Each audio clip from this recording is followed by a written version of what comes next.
In a bustling city, tucked between high-rise buildings and small cafes, there lived an earnest lawyer named David Reynolds. With tousled brown hair that often fell into his deep-set eyes and a perpetually ink-stained shirt, he epitomized the term dedicated professional.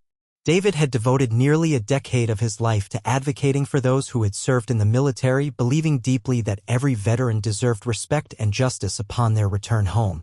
He had witnessed firsthand the toll war could take, not just on the body, but on the very essence of a person's spirit. From his modest office, adorned with framed photos of his clients, veterans who wore expressions of resilience, the walls echoed stories of struggles fought and victories won.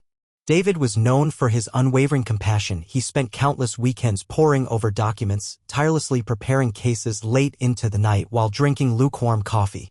His phone would ring at all hours as veterans called for advice or reassurance, and it was a rare occasion when David would turn them away.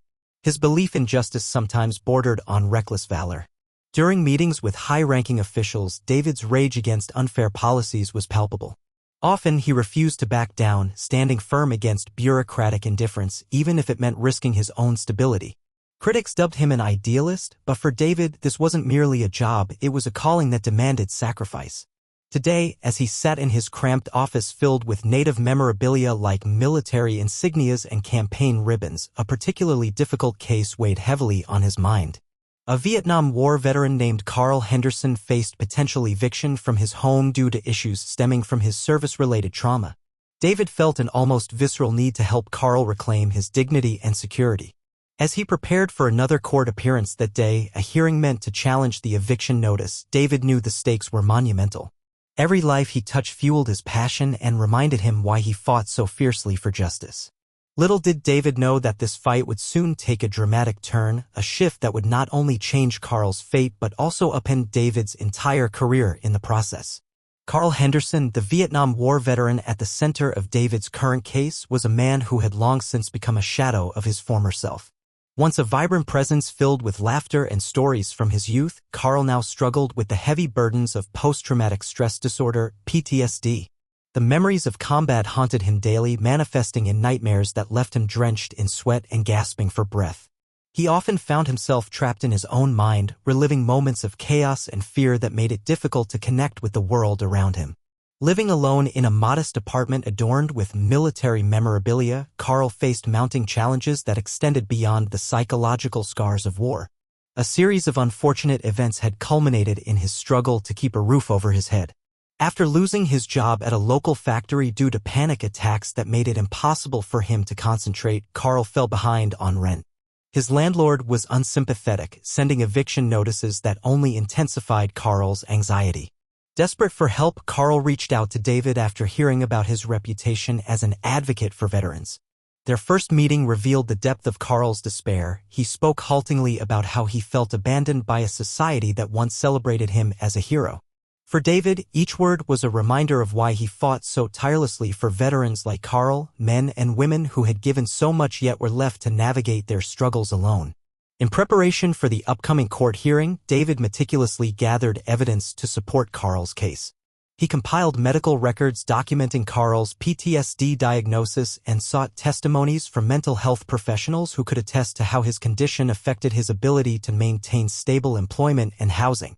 This case wasn't just about preventing eviction, it was about securing the dignity and care that every veteran deserved. David understood that having an advocate like himself could make all the difference in Carl's life. He knew that victories in court often hinged not just on legal arguments but on conveying the human story behind each case, a story filled with sacrifice, bravery, and an urgent need for compassion.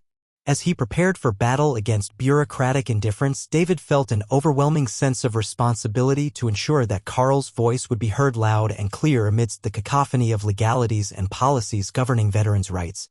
The courtroom was a stark contrast to the bustling life outside, its walls heavy with an air of tension and expectation. David stood at the front, meticulously arranging his notes while glancing at Carl, who sat nervously in the defendant's chair. Their eyes met, and David offered a reassuring nod, but even he could feel the gravity of what lay ahead. As the judge entered, silence fell upon the room.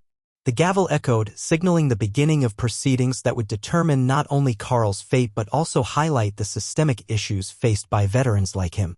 The opposing counsel, a polished government attorney named Ms. Lawson, rose to present her argument.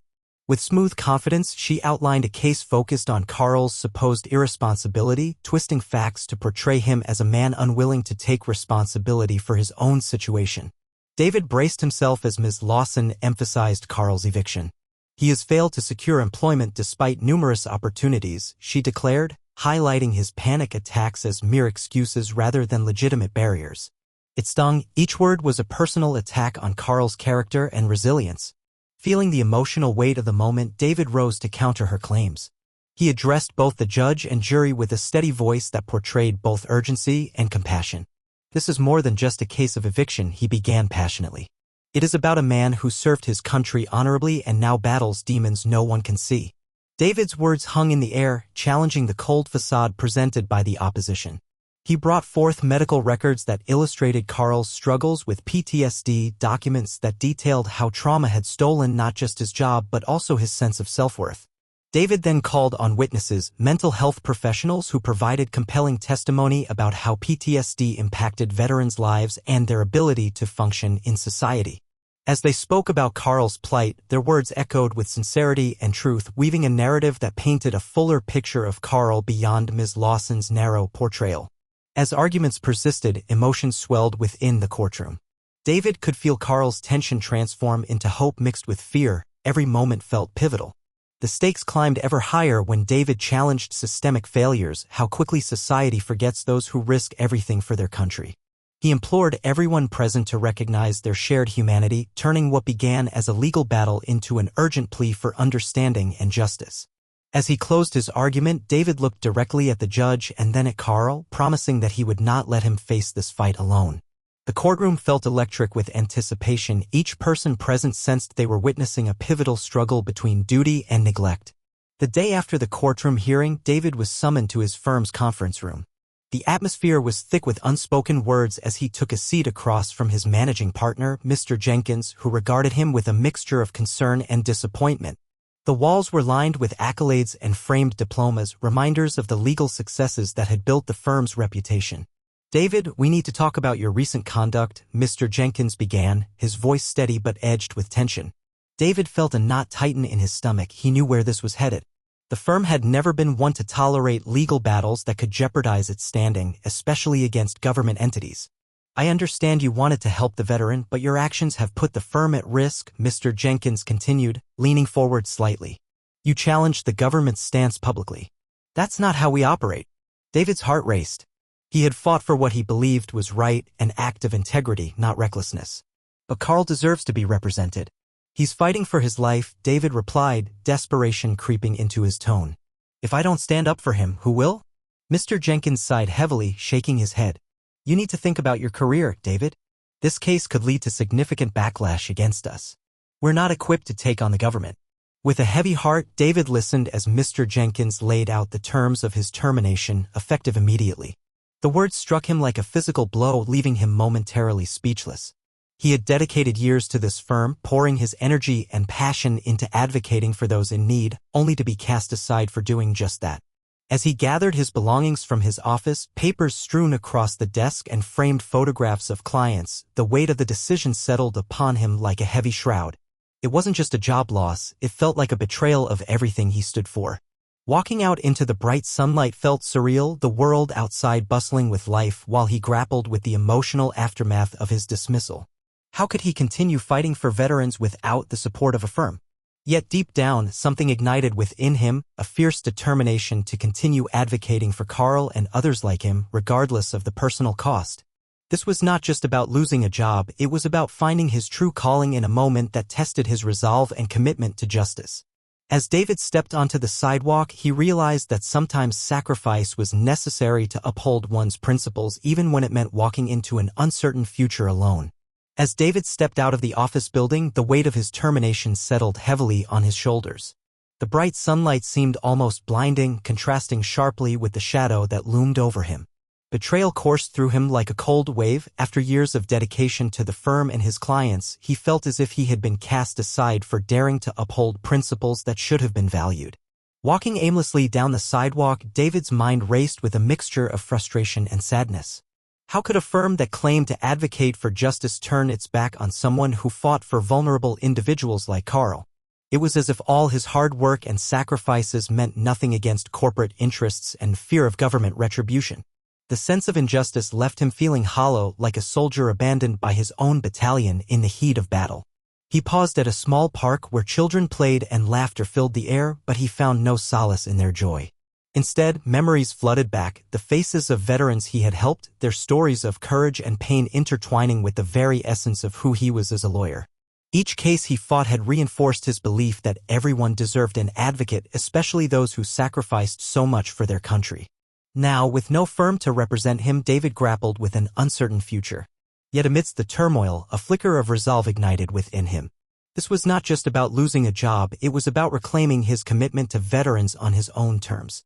He envisioned forging ahead independently, perhaps starting a nonprofit or joining forces with like-minded advocates who shared his passion for veteran rights. The thought provided a renewed sense of purpose. Standing up against systemic indifference would take more than courage, it would require relentless perseverance. David took a deep breath and walked forward with newfound clarity. While the pathway ahead might be fraught with challenges, he understood that true advocacy sometimes demanded personal sacrifice. He could channel this disappointment into something even greater, a movement rooted in compassion and justice for those who had served. The journey before him would not be easy, but as he looked out at the horizon stretching before him, David felt empowered to embrace it not just as an obligation but as an opportunity to honor every veteran's struggle by becoming their voice. Unhindered by corporate constraints or fear. With each step forward, he reaffirmed his commitment. This fight was far from over, it was merely beginning anew. That evening, after a long day of wrestling with his thoughts and plans for the future, David sat in his small apartment, the silence almost oppressive. He had just poured himself a cup of coffee when a sudden, firm knock echoed through the hallway, jolting him from his reverie. The sound was authoritative, unlike any visitor he might expect at this hour. Curiosity mingled with apprehension as he set down his mug and walked toward the door, his heart racing. He peered through the peephole to see two uniformed army officers standing at his doorstep, their expressions serious and resolute. A surge of anxiety swept over him. He had seen enough military funerals and heard countless stories from veterans to know that such visits rarely bore good news. Taking a deep breath, David opened the door cautiously, his mind racing with questions. "Can I help you?" he asked, trying to mask the tremor in his voice. The officers exchanged glances before the taller one stepped forward. "Mr. Reynolds," he began, his tone professional yet somber. "We need to speak with you about your recent involvement in a case concerning Carl Henderson." The mention of Carl's name sent a chill through David. He had dedicated everything to defending that man and now felt a sense of foreboding. "Is something wrong with Carl?" David asked, instantly worried about the veteran's well-being. "I just represented him in court." The officer nodded gravely. "We're here to provide information about Mr. Henderson's situation, but we also need to discuss your actions during the case." The words hung heavily in the air, and David could feel tension rising within him as he tried to process their meaning. David motioned for them to enter, feeling an urgent need to understand what this unexpected visit meant. As they stepped inside, he couldn't shake the feeling that this encounter was somehow intertwined with both his loss and Carl's ongoing struggle. The officers settled into his modest living room, and David took a seat across from them, bracing himself for whatever revelation awaited. First, one of the officers continued, "We want you to know that your advocacy for veterans has not gone unnoticed." Their eyes were steady, but there was an undercurrent of something more serious, an unspoken mystery that lingered just beneath the surface. As they detailed Carl's situation and hinted at potential support from military organizations for veterans facing hardships, David felt a flicker of hope rise within him. Yet alongside it was an unsettling curiosity about why the Army was now seeking him out and how it would all connect back to his recent dismissal. The stakes seemed higher than ever, and answers were just beginning to unfold in ways he hadn't anticipated. The officers settled into David's modest living room, their demeanor shifting from formal to slightly more relaxed as they prepared to explain their purpose. David sat across from them, his heart pounding, anxiously awaiting the details that would clarify why they had come.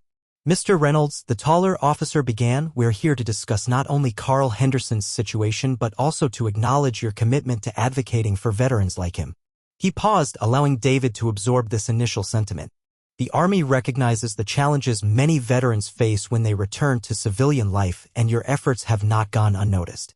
David felt a flicker of surprise and gratitude wash over him. He had often felt isolated in his battle for veterans' rights. "Thank you," he replied cautiously, unsure of where this conversation was leading. But what about Carl? Is he in danger? The second officer leaned forward, his expression earnest. Carl is being given an opportunity for support through a program aimed at providing financial assistance and mental health resources for veterans facing hardships. However, we believe that his case could benefit from your continued advocacy. David's curiosity piqued. This was news he hadn't expected. You mean you want me to keep helping him even without my firm? The Army is willing to connect you with resources and other veterans who can assist you in providing the necessary support for Carl, the first officer explained. We understand that you were terminated for standing up for him, and we admire your bravery. This isn't just about one case, it's about a commitment to all veterans who struggle in silence. As they spoke, David felt a weight begin to lift from his shoulders. The officers continued explaining how they could facilitate access to legal resources and veteran advocacy groups that would enable him to fight for Carl effectively. Funding that could help prevent eviction and comprehensive counseling services for PTSD. But alongside their intentions lay an unspoken concern. David sensed that the Army had also come to address any potential backlash stemming from his recent actions against the government's stance on veteran affairs. It was clear they wanted to ensure he understood the implications of taking such a bold stand. Mr. Reynolds, the second officer added, while we applaud your dedication, we must also advise caution moving forward. The path ahead may be fraught with challenges. David nodded solemnly. He understood that this new alliance came with its own complexities. Yet amidst the uncertainty loomed a sense of purpose he hadn't felt since losing his job, a renewed drive to not only help Carl but also advocate fiercely for all veterans who had been overlooked or marginalized. With fresh determination igniting within him, David realized this unexpected visit was not merely an offer of support, it was a pivotal moment calling him back into action at a time when he needed it most. After the officers left, David sat alone in his living room, processing everything they had shared. His mind raced with the possibilities that lay ahead, but amid his reflection, something began to flicker in the back of his mind, a thought that could change everything. The next day, as he was gathering information to better support Carl, David received a phone call from an unfamiliar number. Hesitantly, he answered it. Mr. Reynolds, a voice on the other end said. This is Major Thompson from the Veterans Affairs Office. We were alerted to your situation. David's heart skipped a beat. He had been in touch with several advocacy groups, but this was a direct line to a military branch. Yes, I'm here, he replied, eager but also cautious. We're aware of your recent dismissal and your ongoing commitment to supporting veterans like Carl Henderson, Major Thompson continued. I just wanted to reach out personally and see if you'd be interested in discussing an opportunity we have at the Veterans Affairs Office. Intrigued, David leaned in closer. What kind of opportunity? There's an initiative we're launching aimed at improving legal resources for veterans navigating government systems.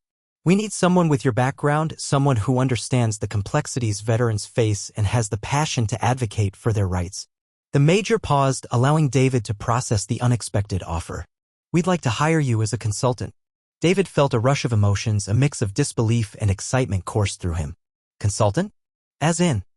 You'd assist veterans directly with their legal needs, helping them access benefits and navigate challenges similar to what Carl is facing, Major Thompson elaborated.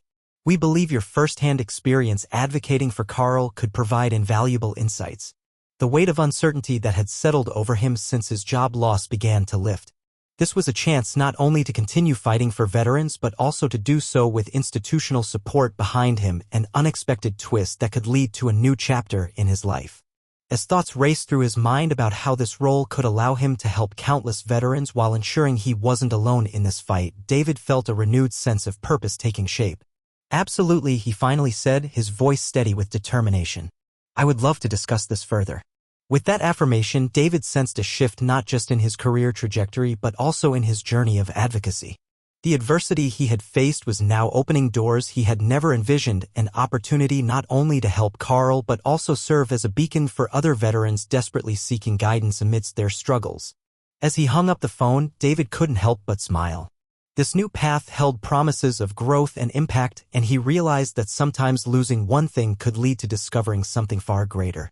The fight was far from over, it was merely beginning anew in a form more aligned with his passion for justice and service.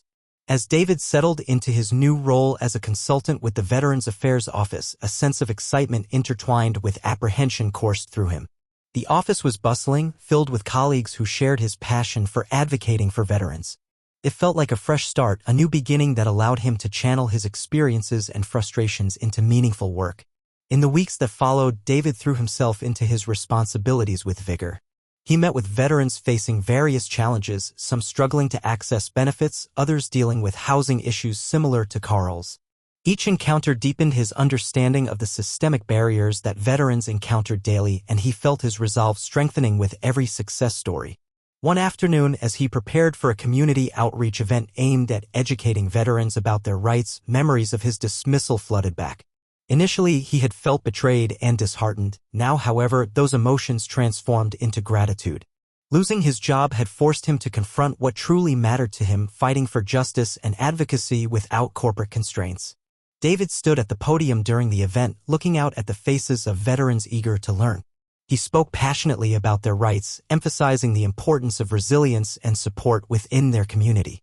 "You are not alone," he assured them, his voice steady and clear. "Together, we can navigate these challenges and ensure that your sacrifices are honored." As he wrapped up the event, several veterans approached him with words of thanks and stories of their own struggles. In their eyes, David saw reflections of Carl, men and women who had given so much but were often overlooked. It was in these moments that he felt the weight of purpose swell within him. This was why he had fought so hard to defend Carl Henderson. One evening, after returning home from a particularly rewarding day at work, David reflected on how far he had come. He had transformed what could have been a devastating setback into an opportunity for growth and impact. With every veteran he helped, he felt more connected to their journeys and more committed to advocating for their rights. Embracing this new chapter brought a renewed sense of hope. David understood now that resilience was not just about enduring hardship but thriving in the face of it. He had turned adversity into a platform for change, a chance to amplify the voices of those who needed it most. As he prepared for another day ahead, David felt ready to face whatever challenges lay before him. His fight for veterans' rights was no longer just personal, it was a collective mission that resonated deeper than ever before. With each step forward, he knew he was on the right path, one filled with purpose, advocacy, and unwavering dedication to those who had served. As David sat on his balcony one evening, watching the sun dip below the horizon and paint the sky in hues of orange and purple, he felt a wave of reflection wash over him. The journey he had taken in recent months was remarkable. It was a path filled with unexpected trials, profound losses, and new beginnings. Each moment had shaped his understanding of not just the legal system, but also the lives of those who navigated it with resilience and determination. David thought back to his days as a corporate lawyer where his focus had been narrowed by the confines of firm policies and the pressures that came with it. Now, as he embraced his role at the Veterans Affairs Office, he saw how far removed he had been from his true calling. The experiences shared with veterans like Carl Henderson lit a fire in him, a passion that burned brighter than ever before. He recognized that every story he encountered was a call to action. Each struggle underscored the urgent need for advocacy in a society often quick to forget those who sacrificed for it. With this realization came a renewed commitment. David understood that advocacy was not just about fighting for rights in court, it was about listening deeply, amplifying unheard voices, and ensuring that veterans were supported long after their service ended. Encouraging others to speak out and providing them with the tools to do so became his mission. In this moment of tranquility, David solidified his resolve to stand firmly beside those who served. He wanted to ensure they felt seen and valued, not just during their battle for benefits but throughout every aspect of their civilian lives. The lessons learned through hardship had turned his perspective on its head. What once appeared as setbacks were now opportunities blooming outward into significant life changes. As he took a deep breath and exhaled slowly, David envisioned a future where veterans could access not just resources but also a supportive community around them. He felt hopeful that by fighting collectively for systemic change, they could break down barriers that had for too long kept them isolated and struggling. Filled with determination and gratitude for all that brought him here, from Carl's case to his own struggles, David reaffirmed his path forward. His dedication to serving veterans was not merely an obligation, it was a privilege that he would carry into each new day with purposeful intent. Standing up for those who served became more than a job, it evolved into a lifelong quest fueled by the belief that together they could create a legacy of justice and compassion. With each new challenge, David felt ready to face what lay ahead. The journey was far from over, but it now held the promise of impact and meaningful connection, an exhilarating prospect bound by hope and unwavering determination.